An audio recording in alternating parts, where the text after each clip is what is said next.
भारत जोडो न्याययात्रेचा मुंबईत होणार समारोप। शिवाजी पार्कवर राहुल फुंकणार निवडणुकीचं रणशिंग। मविया शिवाजी पार्कवर करणार शक्ती प्रदर्शन।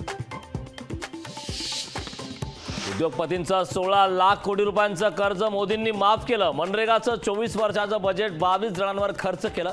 राहुल गांधींचा पंतप्रधान मोदींवर आरोप। जशी जशी राहुल गांधींची रॅली शिवाजी पार्क जवळ येईल तसे तसे अनेक धक्के त्यांना बसतील। गिरीश महाजन यांचा राहुल गांधींना इशारा। नाशिक लोकसभेसाठी हेमंत गोडसेंच्या नावाची घोषणा। श्रीकांत शिंदेंकडून गोडसेंच्या नावाची घोषणा।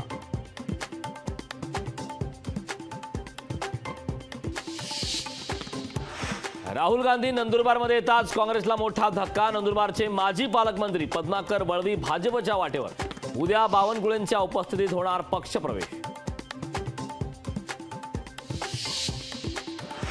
काँग्रेसच्या दुसऱ्या यादीत 43 उमेदवारांची घोषणा। राजस्थान मध्य प्रदेशसह 4 राज्यातले उमेदवार घोषित, तर दुसऱ्या यादीतही महाराष्ट्राच्या उमेदवारांची घोषणा नाही। वसंत मोरेंचा मनसेला जय महाराष्ट्र। पुढच्या 2 दिवसात पुढची भूमिका वसंत मोरे जाहीर करणार।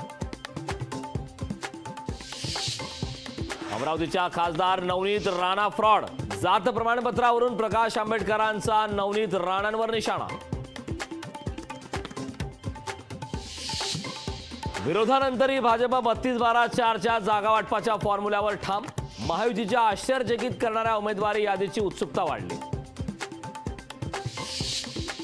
महादेव जानकरांचा रासप महायुतीसोबत। भाजप नेते गिरीश महाजन यांचा दावा। जानकरांची समजूत काढण्यात यश।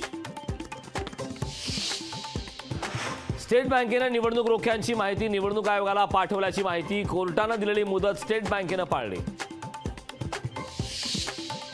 मुंबईच्या रेल्वे स्टेशनची नावं बदलण्याचा प्रस्ताव। ब्रिटिशांनी दिलेली करी रोड मुंबई सेंट्रल मरीन लाईन्स ही नावं बदलण्याचा प्रस्ताव।